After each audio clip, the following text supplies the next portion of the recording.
Here we are going to talk about the indoor wireless positioning system that we have built. Basically what this system does is it calculates or determines the location of a node point. The node point we've used is a RF module by Microchip, which is the RN171EK. We've used 3 predetermined access points, AP0, AP1 and AP2, which help us to determine the location of the node. These access points are basically nothing but hotspots, or we have used cell phones in the tethering mode in order to set up these hotspots. The location of the node and the access points is determined with respect to the origin. We have basically mapped the indoor room in which we are working so that it becomes our workspace. So the length of the room is 12 meters and the breadth of the room is 9.5 meters. So accordingly, we just get the coordinates of AP1, AP2 and AP0. Now basically before we start our computation, we get the signal strength versus the distance map. This is basically a graph which shows that the signal strength is linear when the distance is close to the access point, and as you move away from the access point, the graph basically gets non-linear. We use the show RSSI command to get the signal strength from our module, and the scan command is used basically to scan the area for all the available networks. So using this, we create a lookup table of signal strength versus the distance. Now based on the receiving signal strength from each access point, we calculate the distances D0, D1 and D2. Now these distances will help us in our mathematical formulation to get the exact location of XP and YP. The final location of XP and YP is also in reference to our origin and keeps changing dynamically.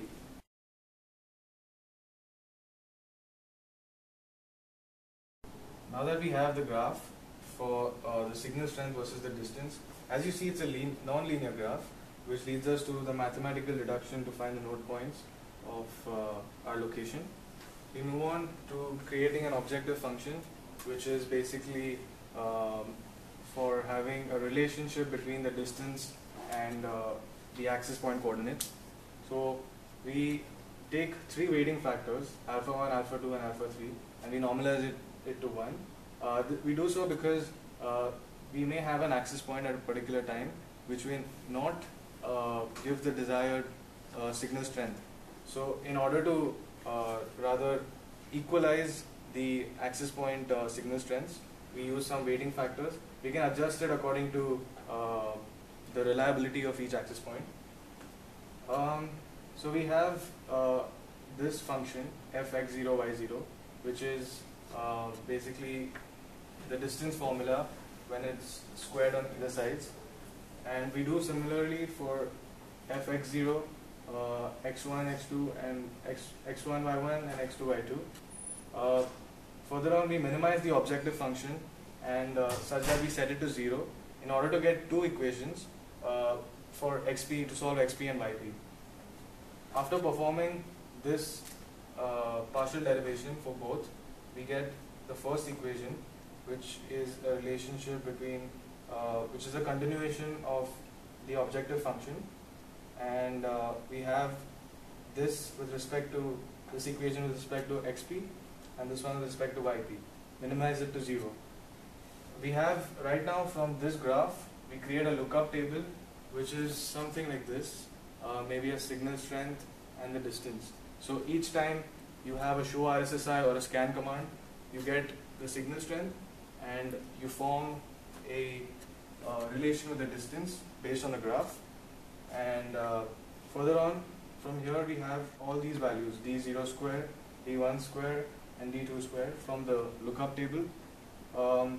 Since this is an overdetermined non-linear system, we cannot use the conventional methods to solve for the values of XP and YP.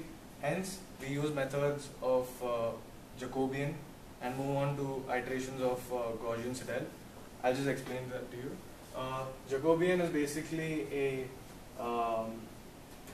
partial derivative matrix which is used for overdetermined systems, and the first equation will give you the updated value, the first value of the variable, and then we update it using this equation.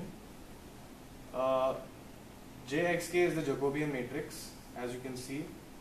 Sk is matrix which we use to update the value of sk, is for updation of xk plus 1, which is the updated value. Once we get an initial value, the first value, we use a Gaussian-Seidel iteration, which is based on this formula for a linear equation, and hence we iterate it till each variable is less than or equal to 10 raised to the power minus 5, and once the iteration completes, we get the final coordinates of xp, yp. This will, the convergence of this function leads to this, which finally will give us the coordinates of xp and yp, which we've been talking about, and will give us the actual position of our position in the room.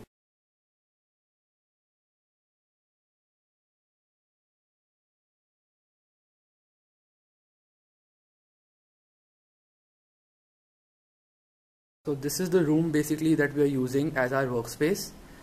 The positioning system will basically track the location of the module within this room. The right corner of the room, as you can see, is our origin, which we've taken as a reference. Right in the center of the wall, where my friend is standing, is the first access point. The left corner of the room, which has been shown here, is the second access point, and the position where we are standing and taking this video from is the third access point. Now, based on these access points, we can have the positioning system active anywhere in the room. The module could be anywhere in the room, and we'll get the coordinates of that module with respect to the origin. As you can see, my friend is standing there. So we take that as a test point to know the position of my friend in the room. He has the Wi-Fi module with him. This is the wireless module that we are using. It's an RN171EK by Roving Networks, which has now been acquired by Microchip.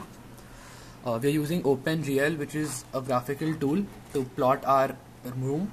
As you can see, this is the location of the cell phone. The RF module that we are using is based to the 3 access points here.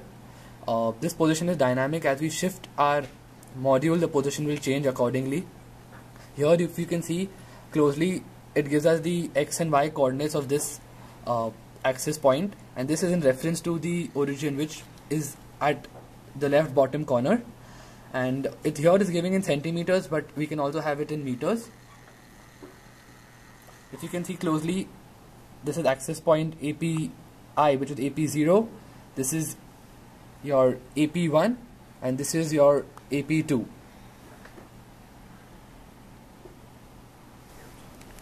Now, as you can see, my friend has moved up further to the center of the room to test the second point.